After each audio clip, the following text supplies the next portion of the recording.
Vale. Me concede compartir, hermano.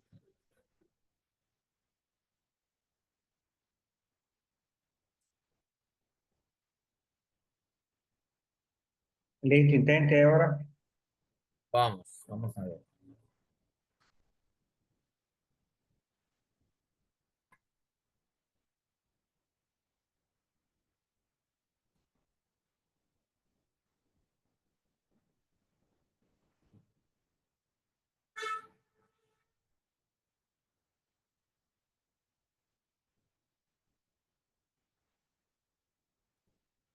¿Apareció? Sí, estaba apareciendo, dice Barney. Ok, está abriendo, dice. Sí, Perfecto.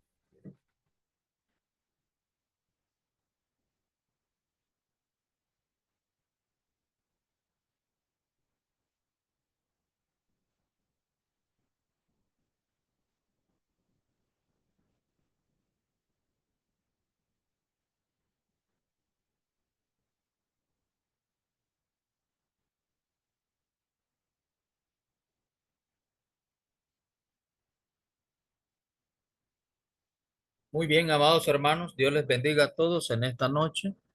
Gracias a mi hermano Manuel por permitirme esta oportunidad de compartir un poco de la palabra de Dios. En esta oportunidad vamos a continuar con las lecciones del libro de Lucas. Le corresponde a su servidor enseñar el capítulo 16 y en el capítulo 16 versículos 1, vamos a estar considerando nosotros desde el versículo 1 al versículo 16 la primer parábola del capítulo 16. Esa se titula El mayordomo infiel. Bueno, ante la murmuración de los escribas y de los fariseos en Lucas capítulo 15, el capítulo anterior que ya se ha estado estudiando con nuestro hermano David Mora, Jesús respondió con tres parábolas a las murmuraciones de los escribas y de los fariseos. En el capítulo 15, versículo 1 al versículo 7, les presentó la parábola de la oveja perdida.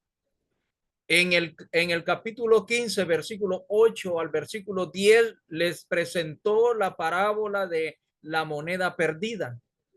En los versículos 11 al versículo 32 les presentó la parábola del hijo pródigo. Y estas parábolas respondieron a la murmuración de que Jesús recibía y comía con los pecadores, ilustrando la manera maravillosa en que el amor de Dios, el amor anhelante del Padre hacia los perdidos se muestra. Muy bien.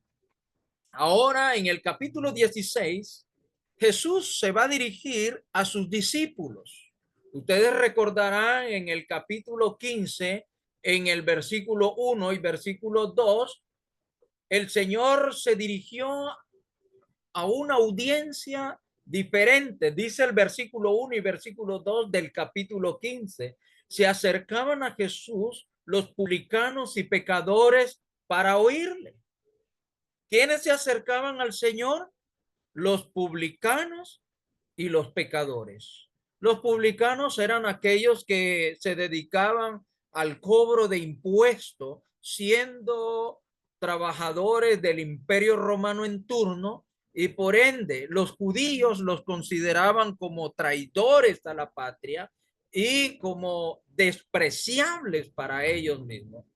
Entonces, estas personas eran las que estaban escuchando a Jesús desde el capítulo 10, el capítulo 15.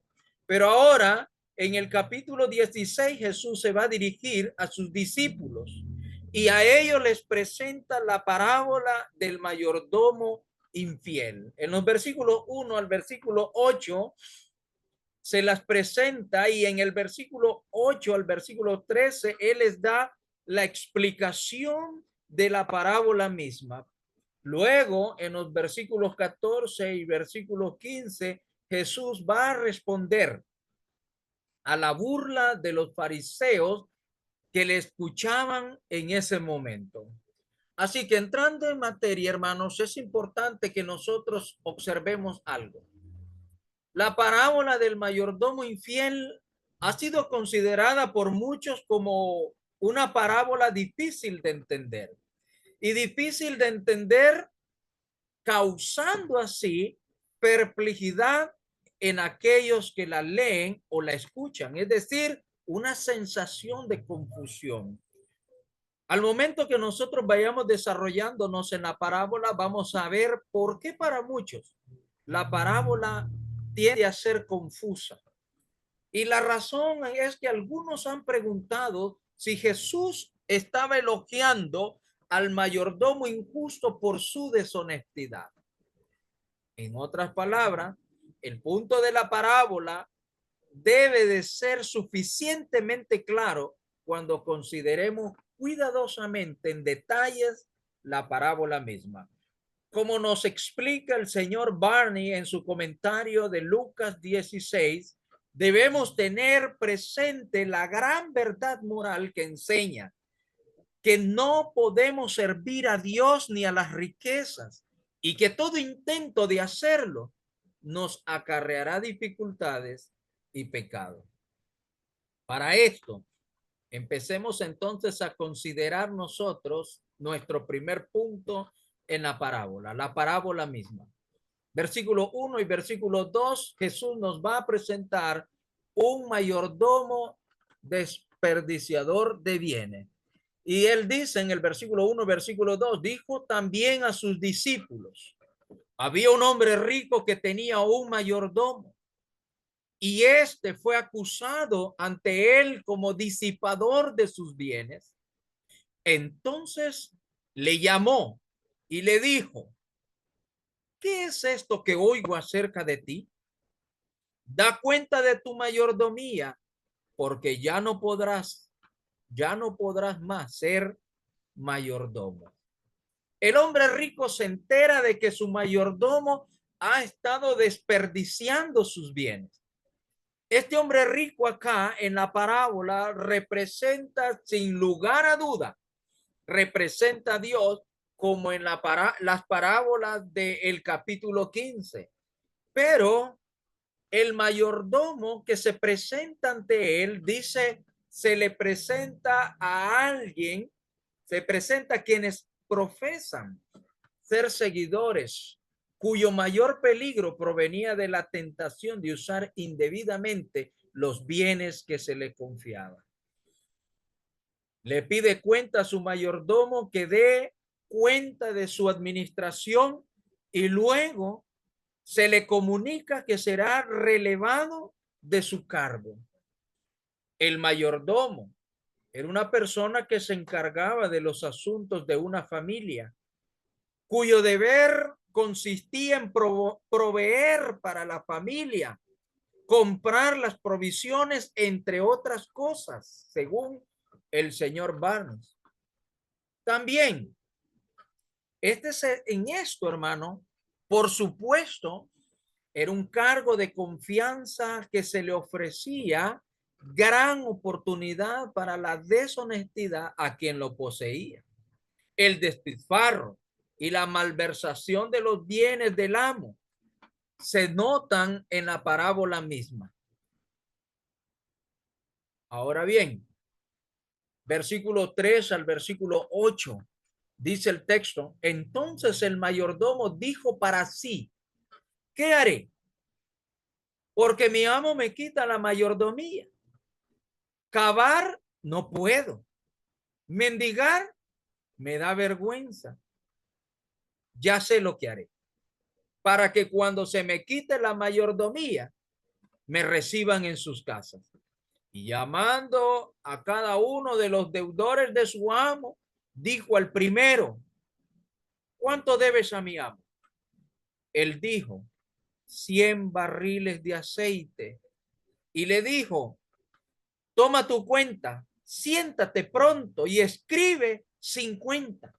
Después dijo a otro, ¿y tú? ¿Cuánto debes? Y él dijo, 100 medidas de trigo. Él le dijo, toma tu cuenta y escribe 80. Y alabó el amo al mayordomo malo por haber hecho sagazmente, porque los hijos de este siglo son más sagaces en el trato con su semejante que los hijos de luz. El mayordomo, si ustedes se fijan, el mayordomo reflexiona para sí mismo un dilema. Hay algo que él está pensando, algo que él está, como decimos acá en el buen nicaragüense, algo que él está craneando. Y lo que él está pensando, según el versículo 3, es esto. ¿Qué haré? ¿Qué haré? Porque mi amo me va a quitar la mayordomía. Y cavar, no puedo. Mendigar, me da vergüenza. Él está pensando en esto, está razonando. Él está reflexionando, buscando solución. Y el mayordomo decide actuar de manera que se le garantice que otros le reciban en sus casas. Hermanos míos, quiero que por favor vaya concentrándose conmigo en cada detalle de esta parábola, porque luego vamos a hablar de la parábola aplicada.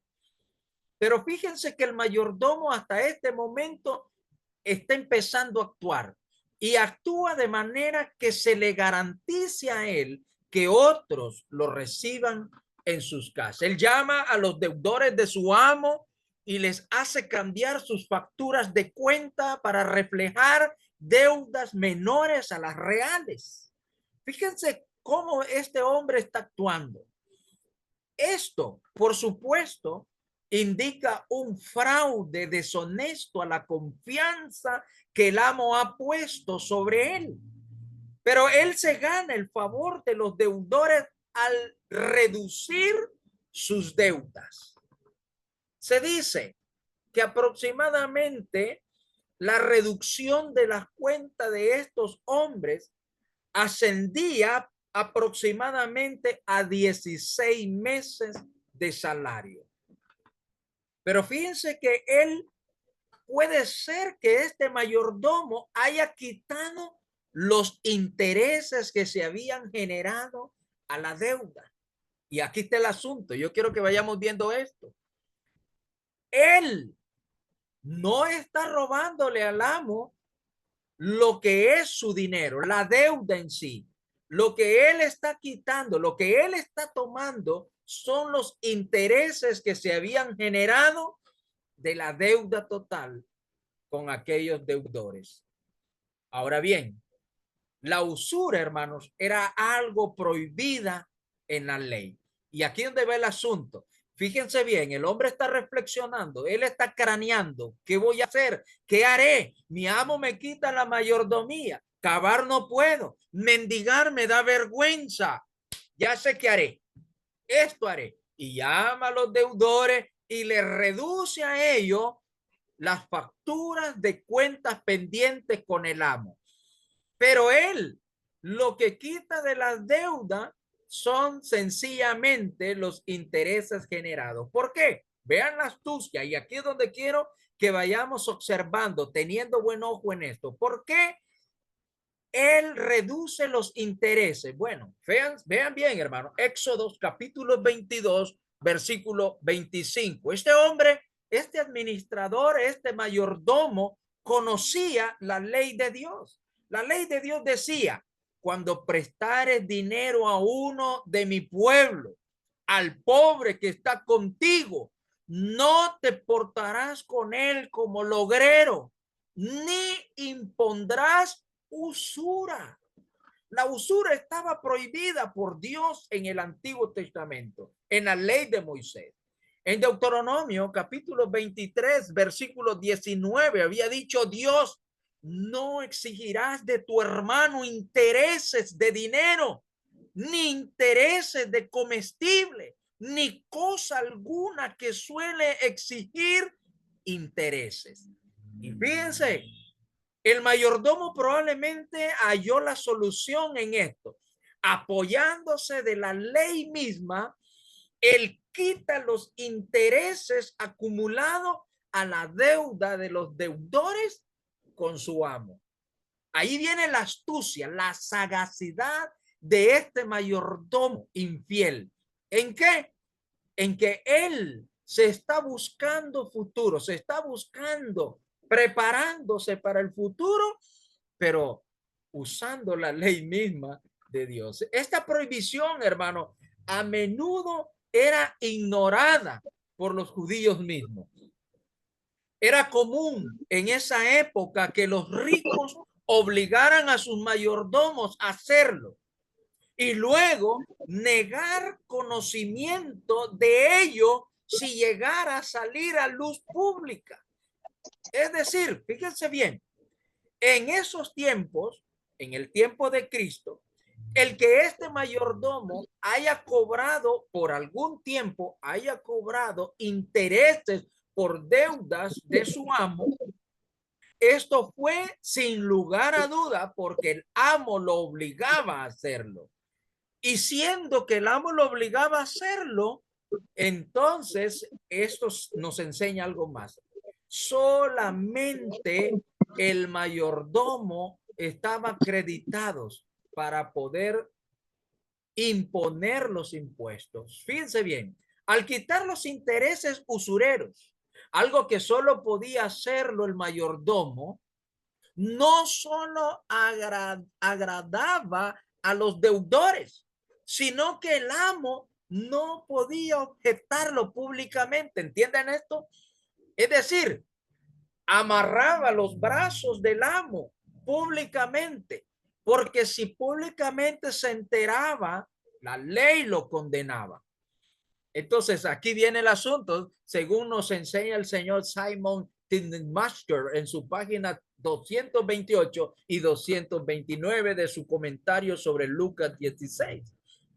El mayordomo es elogiado por la astucia con que él procedió. Fíjense bien, recuerde bien cuál era el dilema de él. Cavar no puedo. Mendigar me da vergüenza. ¿Qué voy a hacer? Mi amo me va a quitar la mayordomía. ¿Qué voy a hacer? ¿Cuál será mi futuro? ¿De qué voy a vivir? ¿Cómo voy a sobrevivir? Oh, ya sé qué voy a hacer. Llamó a los deudores. Entonces, esa astucia es elogiada por el Señor. Y no es que el amo aprobara la acción de este mayordomo, pero no podía negar que el mayordomo era lo suficientemente astuto para usar lo que tenía en su momento para su ventaja. Las dos cosas que su amo pudo observar en el proceder de este mayordomo infiel es, primeramente, sabía que sería llamado a rendir cuenta y él se lo tomó muy en serio. Hermanos, esto nos llama la atención en este sentido.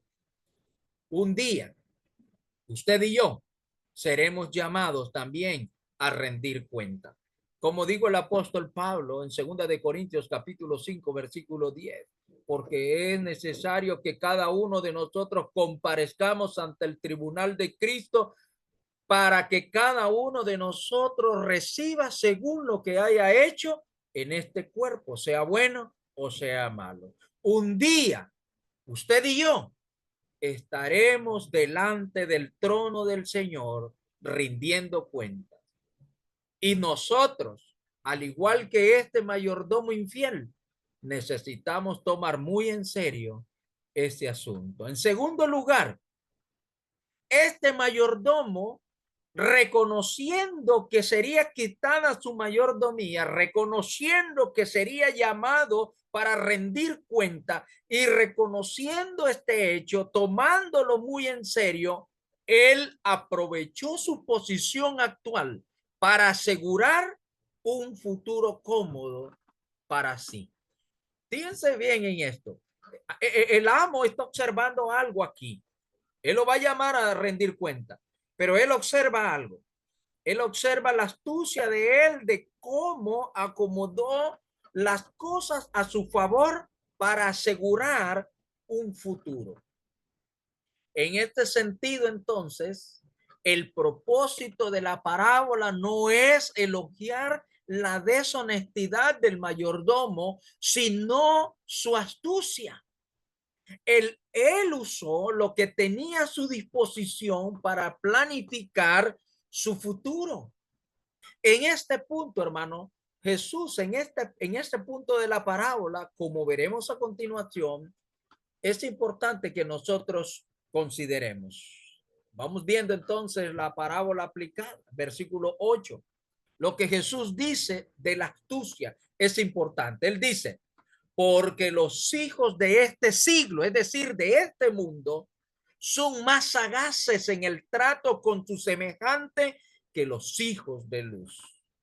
¿Qué dice el Señor? Los hijos de este mundo son más sagaces en el trato con sus semejantes que los hijos de luz. ¿Qué significa la palabra sagazmente?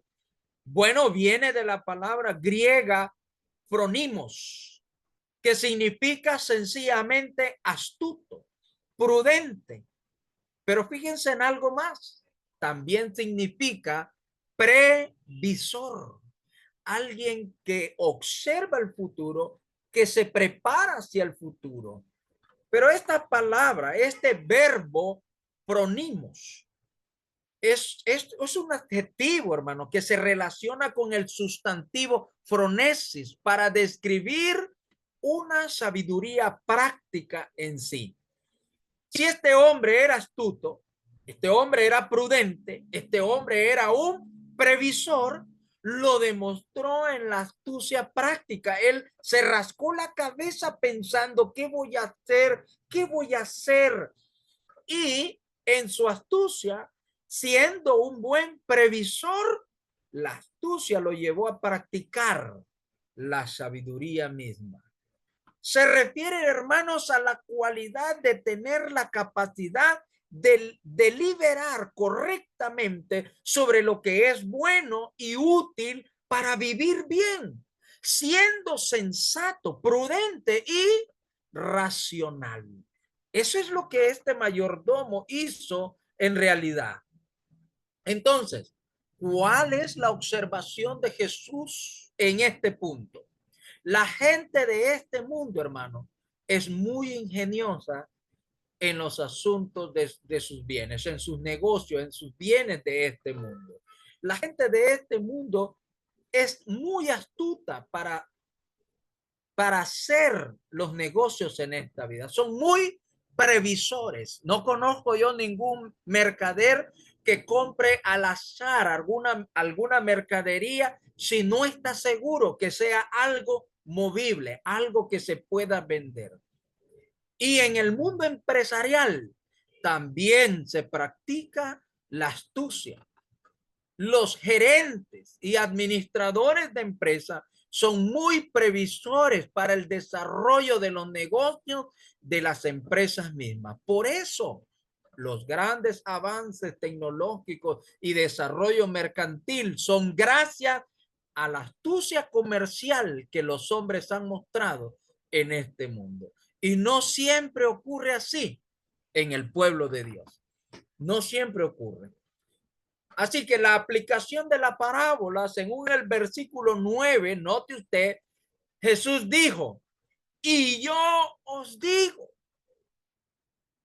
¿qué dice el Señor? Ganad amigos por medio de las riquezas injustas, para que cuando éstas falten, os reciban en las moradas eternas. Fíjense, hermanos, empecemos con la explicación de términos. Riquezas injustas. ¿Qué significa? Bueno, en el griego, mamona denota las riquezas terrenales, mundanas y a menudo manchadas por la injusticia. Se les puede llamar injusta porque también no son confiables en sí. Como dijo el apóstol Pablo en primera de Timoteo, capítulo 6, versículo 17, a los ricos de este siglo manda que no sean altivos ni pongan la esperanza en las riquezas, las cuales son, ¿qué? inciertas, sino en el Dios vivo que nos da todas las cosas en abundancia para que las disfrutemos. ¿Cómo son las riquezas? Dice el apóstol Pablo, son inciertas, no son confiables. Y a través del tiempo, hermano, nosotros hemos conocido por los radios, por las noticias, por los periódicos escritos, nos hemos dado cuenta de millonarios que se han ido a la quiebra, de gente de grandes proyecciones económicas que de la noche a la mañana lo han perdido todo. Lo hemos visto. ¿Por qué? Porque las riquezas son inciertas. Hoy tenemos y mañana no podremos tener. Entonces, las riquezas son inciertas. Por eso son riquezas injustas, no son confiables. Y cuando estas falten, dijo Jesús, fíjense, cuando faltan, en el griego, hatan akleipei, que significa cuando dejen de funcionar, refiriéndose a la riqueza mundana, a la riqueza de este mundo, a los bienes materiales que eventualmente fallan y se pierden. ¿Por qué fallan y se pierden? Fíjense, hermano, yo quiero que vayan conmigo a Salmos en el capítulo 49. No lo tengo acá en este bosquejo que estamos siguiendo, pero yo quiero que vayan conmigo a Salmos en el capítulo 49 y fíjense en el versículo 10 en adelante. Dice, pues verán que aún los sabios mueren, que perece del mismo modo que el insensato y el necio, y dejan a otros sus riquezas. Su íntimo pensamiento es que sus casas serán eternas y sus habitaciones para generaciones y generaciones. Dan su nombre a sus tierras. Pero fíjense ahora conmigo en el versículo 16 en adelante. No temas cuando se enriquece alguno, cuando aumenta la gloria de su casa, porque cuando muera, ojo acá, nada llevará, ni descenderá tras él su gloria, aunque mientras viva, llame dichosa su alma y sea loado cuando prospere. Entrará en la generación de sus padres y nunca más verá la luz. Es decir, se desconectará de esta vida y todo aquello que ha ganado en esta vida, al otro lado, en el mundo de los espíritus, en las moradas de los espíritus, no le servirán ya nunca más para nada. Verso 20, el hombre que está en honra y no entiende, semejante es a las bestias que perecen. Fíjense bien. Entonces, cuando falten, cuando dejen de funcionar, cuando las riquezas mundanas materiales fallen o se pierdan, hermanos, es importante que entendamos esto. Ellas no son confiables por eso. Y Jesús dijo, ganad amigos por medio de las riquezas injustas, para que cuando éstas falten, os reciban en las moradas eternas. En el griego, la palabra os reciban, dejomai, significa recibir o acoger. Se refiere a los amigos hechos mediante el uso correcto de magno, es decir, de la riqueza. Se cree que quienes nos recibirán en la eternidad es Dios, Jesús, los ángeles, el Espíritu Santo. Esos son los amigos. Jesús dijo que somos sus amigos si hacemos lo que Él nos manda hacer. Juan capítulo 15, versículo 14. Vosotros sois mis amigos si hacéis lo que yo os mando. Y Él nos manda a nosotros, amados hermanos, a hacer buen uso de nuestros bienes, de los bienes que tenemos en esta vida. Primera de Timoteo, capítulo 6, versículos 17 al 19, dice el apóstol Pablo: a los ricos de este siglo manda que no sean altivos, ni pongan la esperanza en las riquezas, las cuales son inciertas, sino en el Dios vivo, que nos da todas las cosas en abundancia para que las disfrutemos. Que hagan bien, que sean ricos en buenas obras, dadivosos, generosos, atesorando, ojo acá, atesorando para sí buen fundamento para lo porvenir, que echen mano de la vida eterna. Pablo dice que los ricos con su riqueza pueden echar mano de la vida eterna. ¿Cómo? Atesorando para sí buen fundamento para lo porvenir. ¿Cómo? Haciendo bien, siendo ricos en buenas obras, siendo dadivosos, siendo generosos. Y cuando nosotros hacemos eso, el buen uso de nuestros bienes materiales, aquello que Dios nos ha permitido tener, sea poco, sea mucho, sea lo que sea que tengamos a nuestra disposición, aquello que Dios nos ha dado, nos ha concedido, debemos de darle el uso correcto en esta vida. Ojo, noten conmigo en Mateo capítulo 25, versículo 35 al 40. Porque tuve hambre y me disteis de comer. Tuve sed y me disteis de beber. Fui forastero y me recogiste. Estuve desnudo y me cubriste. Enfermo y veniste y me visitaste. En la cárcel y venisteis a mí. Entonces los justos le responderán diciendo, ojo hermano, ponga su nombre ahí en ese texto. Los justos responderán diciendo, Señor, ¿cuándo te vimos hambriento y te sustentamos? ¿O sediento y te dimos de beber? ¿Y cuándo te vimos forastero y te recogimos? ¿O desnudo y te cubrimos? ¿O cuándo te vimos enfermo o en la cárcel y venimos a ti? Y respondiendo el rey les dirá, fíjense hermanos, de cierto os digo que en cuanto lo hicisteis a uno de estos mis hermanos más pequeño, a mí lo hicisteis. Entonces Jesús tiene razón.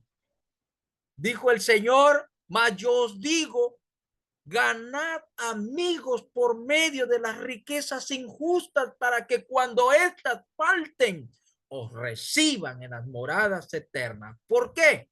Porque esto es lo que va a pasar si nosotros hacemos buen uso de nuestros bienes que tenemos, de lo que Dios nos ha concedido. ¿Qué va a pasar? No hemos visto a nuestro Dios con nuestros ojos físicos, pero cuando practicamos la generosidad, cuando practicamos las buenas obras que Dios quiere que hagamos, cuando compartimos con aquellos que padecen necesidad o que están en más necesidad que nosotros, hermanos, esto es lo que pasará. En cuanto lo hiciste a uno de mis hermanos más pequeños, a mí lo hiciste. Para que cuando estas falten, os reciban en las moradas eternas. El cielo mismo, todo lo que esto representa, la vida eterna, el consuelo, la felicidad eterna, todo esto, incluyendo, hermano, los justos receptores del buen uso de los bienes terrenales. Esto incluye también.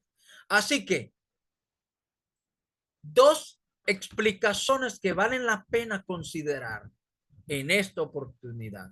Primero, como dice el señor Johnson en su comentario de Lucas 16, los únicos amigos que pueden recibirnos en el cielo son el Padre, el Hijo, el Espíritu Santo, por supuesto. Estos son pues los amigos que debemos conseguir. Durante la vida debemos usar nuestros recursos de tal manera que agraden a Dios y acumulen tesoros eternos.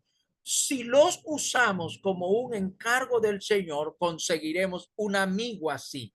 En lugar de acumular, debemos de hacer amigos celestiales. Las posesiones, sigue comentando él, las posesiones terrenales son la administración del cristiano. Si las ha malgastado en la autocomplacencia, debe tomar la advertencia de la parábola de el mayordomo infiel y emplearla en obras de utilidad y de la misericordia para que cuando se le retire la administración haya obtenido un refugio para el futuro.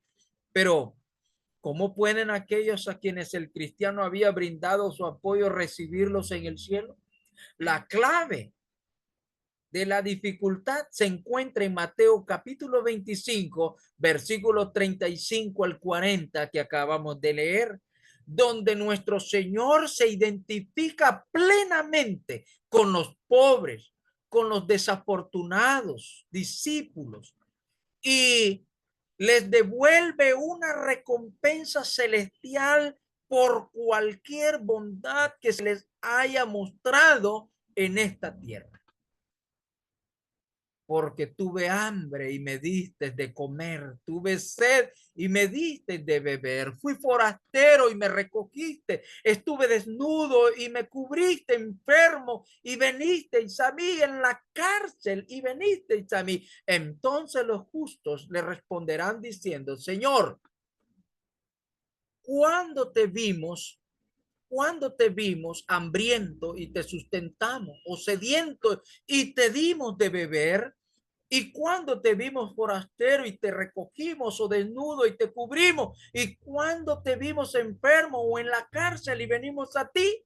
Y respondiendo el rey les dirá: de cierto os digo que en cuanto lo hiciste a uno de estos mis hermanos más pequeños, a mí lo hiciste. Solo en este sentido secundario y subordinado pueden aquellos a quienes el cristiano ha beneficiado recibirlo en el cielo. El pasaje, hermanos, tampoco enseña que haya mérito para que con la ayuda que nosotros mostramos pensemos que nos ganamos la vida eterna, ya que lo ha dado, lo que ha dado es propiedad de otros. Es decir, no piense usted, ni yo, ninguno de nosotros debe de pensar que toda ayuda, toda buena obra que nosotros mostramos, toda misericordia que nosotros mostramos hacia un necesitado, por ello nos ganemos el cielo. No pensemos así, sino que sencillamente estamos haciendo las cosas que a Dios le agradan. ¿Por qué razón? Porque lo que estamos haciendo lo hacemos con la propiedad de otro. Las cosas son de Dios. Note conmigo el versículo 12, Lucas capítulo 16, versículo 12. Y si en lo ajeno no fuiste fieles, ¿quién os dará lo que es vuestro? Si en lo ajeno, en esto que Dios nos ha dado en esta vida, aquello que Dios nos ha proporcionado a nosotros acá, si en estas cosas no somos fieles, ¿quién nos dará lo que es realmente nuestro? ¿Quién? Así que la ayuda es solo una fase de la fidelidad requerida a un administrador.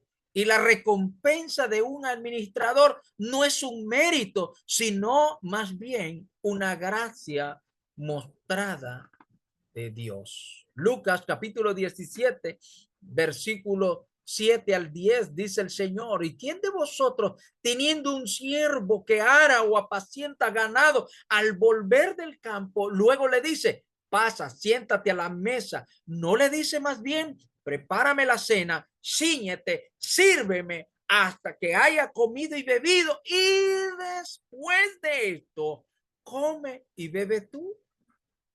¿Acaso da gracia al siervo porque hizo lo que se le había mandado? Pienso que no.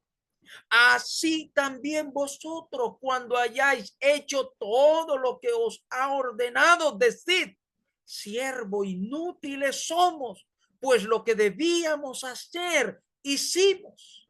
Hermanos, ese debe de ser el concepto que debemos tener en la mente.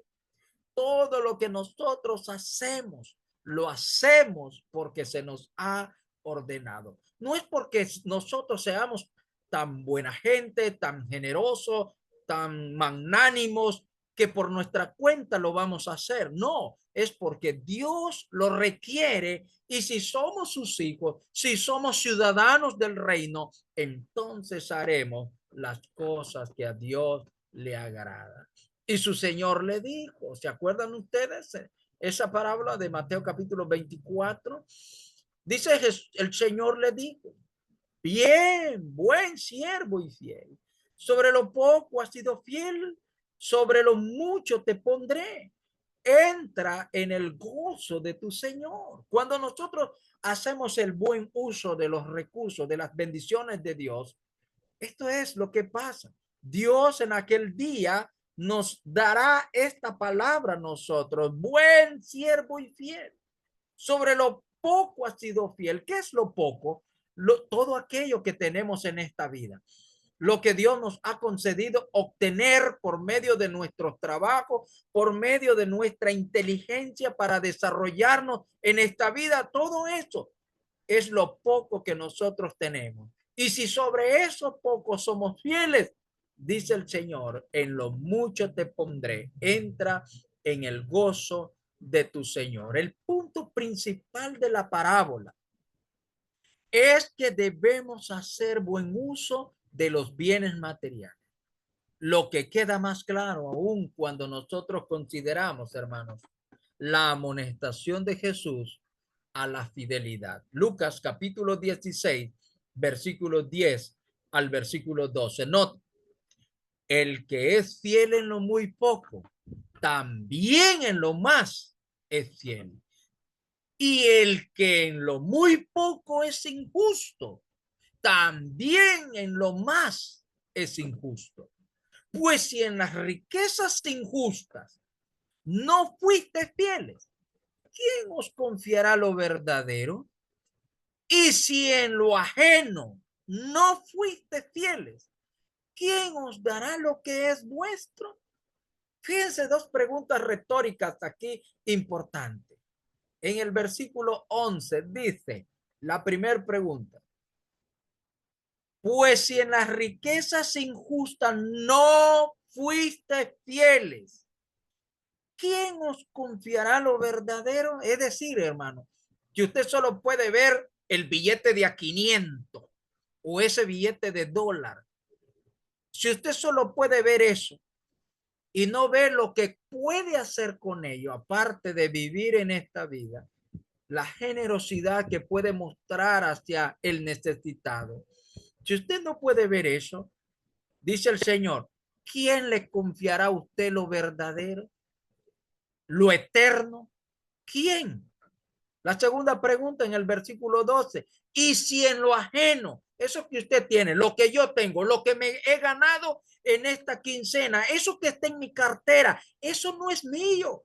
Aunque yo haya sudado, aunque yo me haya desgastado, aunque enfermo haya trabajado esta semana, eso no es mío. Eso debemos de entenderlo. Eso me recuerda las palabras de una hermana, esposa de nuestro hermano José Antonio Fariña en Guatemala, la hermana Araceli. Muy buena hermana ella. Recuerdo en una ocasión que decía el hermano Fariña, hermano Araceli, ¿podemos ayudar a los hermanos? Y ella contestó, sí, sí podemos. ¿Y por qué, Araceli? Porque nuestro dinero es de Dios, es nuestro y de nuestros hermanos. Hermanos, eso quedó grabado en mi mente. Y cuando yo estudiaba esta parábola, recordé estas cosas. Y la verdad es esta, hermano. No es nuestro lo que tenemos. El versículo 12 dice entonces, y si en lo ajeno no fuiste fieles, si creemos que la plata que nos ganamos nosotros es mía, yo me la gané, yo la sudé, yo me esforcé, es mío, por tanto, no es de nadie. Yo dispongo como quiero y hago lo que yo quiero. Si creemos así, dice Jesús, la segunda pregunta retórica, ¿quién os dará lo que es vuestro? Si en esto que Dios nos permite tener en este mundo, si ese dinerito que Dios nos concede tener, no somos fieles, ¿qué pensamiento podremos tener nosotros respecto a lo que Dios puede darnos, lo que es nuestro? Es importante que nosotros entendamos esto. Por eso en la amonestación del Señor Jesús a la fidelidad es importante que la consideremos. Empecemos entonces, hermano. Empieza con dos enunciados. En el versículo 10, noten, el que es fiel en lo muy poco, también en lo más es fiel. El que en lo muy poco es injusto, también en lo más es injusto. ¿Se da cuenta? Luego el Señor aplica el asunto de Macmon en el versículo 11. Dijo él, pues si en las riquezas injustas no fuisteis fieles, ¿quién os confiará lo verdadero? Si no hemos sido fieles en el manejo de Macmon, es decir, de las riquezas materiales, si nosotros no hemos aprendido a manejar bien los recursos que tenemos, ¿cómo se nos confiará las verdaderas riquezas? Es decir, las cosas espirituales, las riquezas espirituales, lo eterno. ¿Cómo se nos confiará? ¿Recuerdan ustedes la parábola de los talentos? Mateo capítulo 24, versículo 14 al 30. ¿Se acuerdan ustedes que el Señor dice, porque el reino de los cielos es semejante a un hombre que yéndose lejos, esto representando siempre a Dios, yéndose lejos, llamó a sus siervos y les entregó sus bienes? Y a uno le dio 5 talentos, a otros 2, a otro 1 y a cada uno conforme a su capacidad. No todos tenemos capacidad de la administración, hermano. Algunos tienen mayor capacidad, otros tienen una capacidad mediana y otros tenemos una poca capacidad. Pero cada quien recibe según su capacidad. Y dice el verso siguiente, y el que había recibido 5 talentos fue y negoció. Observen acá, negoció con ellos y ganó otros 5 talentos. Asimismo, el que había recibido 2 ganó también otros 2. Pero el que había recibido 1 fue y cavó en la tierra y escondió el dinero de su señor. Después de mucho tiempo vino el señor de aquellos siervos y arregló cuenta con ellos. Y llegando el que había recibido 5 talentos, trajo otros 5 talentos, diciendo, Señor, 5 talentos me entregaste. Aquí tienes. He ganado otros 5 talentos sobre ellos. Y su señor le dijo, bien, buen siervo y fiel. Sobre poco has sido fiel, sobre mucho te pondré. Entra en el gozo de tu señor. Llegando también el que había recibido 2 talentos, dijo, Señor, 2 talentos me entregaste. Aquí tienes, he ganado otros 2 talentos sobre ellos. Y su señor le dijo, buen siervo y fiel. Sobre poco has sido fiel, sobre mucho te pondré. Entra en el gozo de tu Señor. Pero llegando también el que había recibido un talento, dijo, Señor, te conocía que eres hombre duro, que ciegas donde no sembraste y recoges donde no esparciste, por lo cual tuve miedo y fui y escondí tu talento en la tierra. Aquí tienes lo que es tuyo. Respondiendo tu Señor, le dijo, siervo malo y negligente, sabías que ciego donde no sembré y que recojo donde no esparcí. Por tanto, debías haber dado mi dinero a los banqueros y al venir yo hubiera recibido lo que es mío con los intereses. Quitadle pues a este el talento y atadlo y dadlo al que tiene 10 talentos, porque al que tiene le será dado y tendrá más, y al que no tiene, aún lo que tiene le será quitado. y el siervo inútil, echadle en las tinieblas de afuera. Allí será el lloro y el crujir de dientes. Mis hermanos, les recuerda que las riquezas no son propias. En el versículo 12 digo, en lo ajeno no fuiste fieles. ¿Quién os dará lo que es vuestro? Si no somos fieles en el uso o manejo de los bienes ajenos, entonces, ¿quién nos dará lo que es nuestro? Somos simplemente administradores de lo que Dios nos ha concedido. Nada de lo que tenemos es realmente nuestro, sino de Dios. Como dijo David en primera de Crónicas, capítulo 29, versículos 10 al 14. Vamos a finalizar acá en este punto y el próximo viernes, dentro de 8 días, le vamos a dar conclusión a esta parábola preciosa. Haremos aplicaciones para nuestra vida. Dice Primera de Crónicas, capítulo 29, versículo 10 al versículo 14. Asimismo se alegró mucho el rey David y bendijo a Jehová delante de toda la congregación y dijo David, bendito seas tú, oh Jehová, Dios de Israel, nuestro Padre, desde el siglo y hasta el siglo. Tuya es, oh Jehová, la magnificencia y el poder, la gloria, la victoria y el honor, porque todas las cosas que están en los cielos y en la tierra son tuyas. Tuyo, oh Jehová, es el reino y tú eres excelso sobre todos.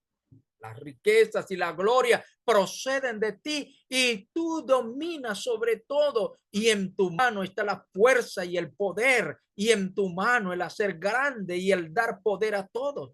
Ahora pues, Dios nuestro, nosotros alabamos y loamos tu glorioso nombre, porque ¿quién soy yo y quién es mi pueblo para que pudiésemos ofrecer voluntariamente cosas semejantes? Pues todo es tuyo y de lo recibido de tu mano te damos. Fíjense qué palabras preciosas de David. Este debe de ser nuestro pensamiento. Y la parábola de el mayordomo infiel nos recuerda eso. Hermanos, nosotros somos tan solamente administradores de los bienes que Dios nos ha concedido. El próximo viernes continuaremos estudiando sobre esta parábola y le daremos también aplicación práctica de ellos. Gracias por su tiempo hasta este momento. Vamos dejándole el tiempo a nuestro hermano Manuel para que él cierre. Gracias por su atención. Que Dios nos bendiga a todos.